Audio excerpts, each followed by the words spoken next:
Hey guys, so today I just wanted to quickly pop on and because I'm doing a lot in the kitchen right now, and I thought, I could just make a quick video and show you guys something that I have just recently started doing, which is making vegetable broth. So I have all my scraps from making, I'm making for my very first time ever, sauerkraut. And I decided to put carrots in with my sauerkraut. So this is 2 heads of sauerkraut, of cabbage, and like a whole bag of carrots from the store. But I had all the scraps from that, and I also cut up some broccoli and cauliflower. I cut up zucchini and squash, and I'm also to this going to add, I have some diced onion already in the refrigerator. So I'm just going to add this to my pot. Sorry guys.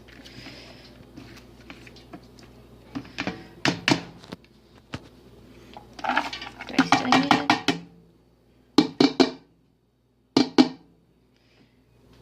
And now I'm going to fill this with water until it is just level with the vegetables.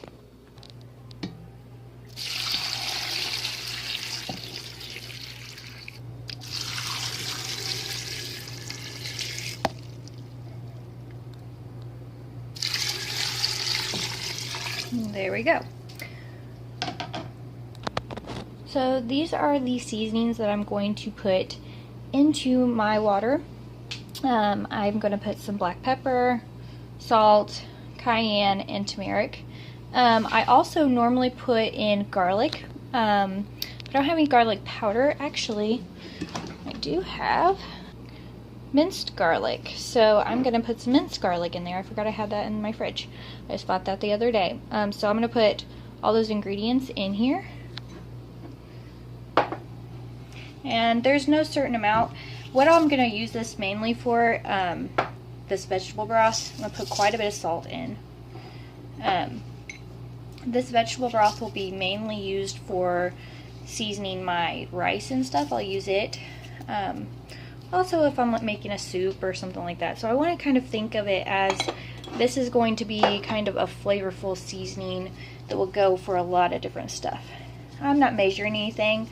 It's really by taste, what you like. So that was our cayenne. Turmeric. We're huge into turmeric. I used to never use it. Now we use it all the time because it's like got so many great properties for you, like healing properties, and which is great. I've got to open this jar, so okay, got the jar open. Actually, it wasn't as hard as I thought it was going to be. I guess I had already opened it. So I'm just going to put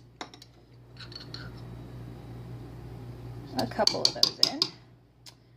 And now what I'm going to do is I'm just going to bring this up to a boil over medium-high heat.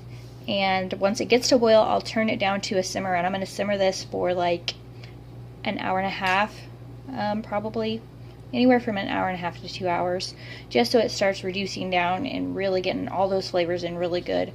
And then I'll put it in my jars and can it.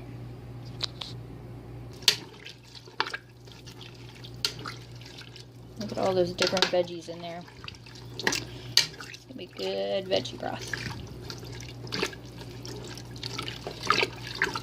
And guys, I washed these vegetables. Even though they're just the scraps, I wanted to go ahead and because I'm going to can this, I went ahead and washed them in the sink. That's why they were in the colander when I first started. So I'm going to put the lid on. Ta-da! While I was waiting for the vegetable stock to come to a boil, I went ahead and worked on my coleslaw. And I just wanted to try to get, look how pretty that looks. So pretty. So first attempt at making,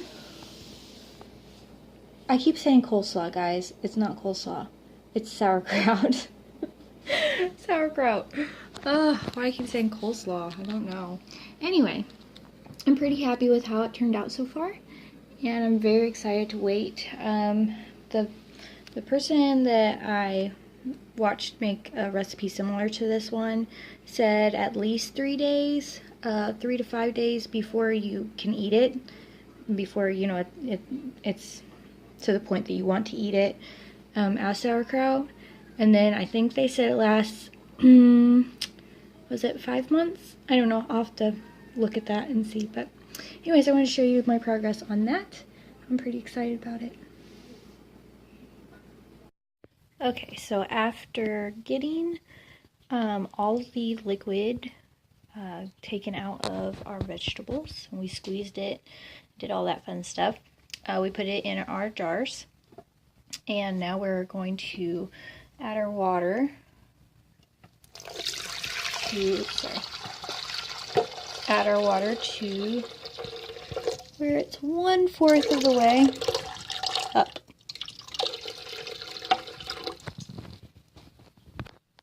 Okay, so the water is 1/4 of the way up the jars, and we're just going to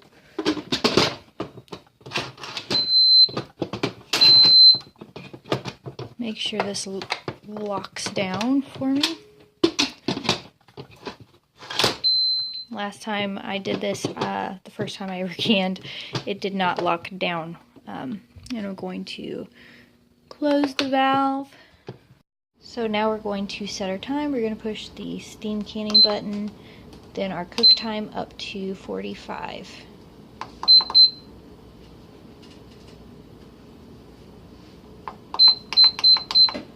And then we're going to let that come up to pressure, do the 45 minutes, then we come back and we'll push the stew canning button, and then we will let the pressure come completely off, and then I'll show you the final product. Okay, so we have waited the 40 minutes. I'm going to push this button, cancel button, sorry, and then the steam can button, and it'll go another 10 minutes. Okay, so it has finished cooking, and I just pushed the cancel button, and I've turned it sideways because I don't want the steam hitting my cabinet. And all I'm going to do is push this little valve to release the steam. And once the steam's all released, then I will let it cool and then take them out. Okay, so I'm one of those impatient people, and I can't stand it any longer. I'm gonna have to open this thing. So, being very careful because it's still very hot. It just probably a couple minutes ago released the pressure. Oops. So I'm just gonna open this to speed up the cooling process. But what I love to look at, I don't know if you guys can see it because it's so dark down in there. Oh, it's fogging up the lens. Oh me. Sorry guys. I had to pull them out. I don't want to pull it out too fast, but what I wish you could see, and you might be able to see it, is there's bubbles. See how it's bubbling? Yeah, you probably can see. I can see it. There you go. So I don't steam you guys up again. So it's bubbling, and that's one of my favorite things to see. Now I'm just going to let this sit for a few more minutes with this lid off, and then I'll pull these out and give you guys a closer look. Okay, so they're out of the pressure cooker, and this is what they look like. Pretty happy with how they turned out, and we'll just let them sit here the rest of the night and cool down, and then I'll check the top of them in the morning. I hope you guys like this video. If you like this video, don't forget to subscribe for future videos, and make sure you hit that thumbs up button. Bye!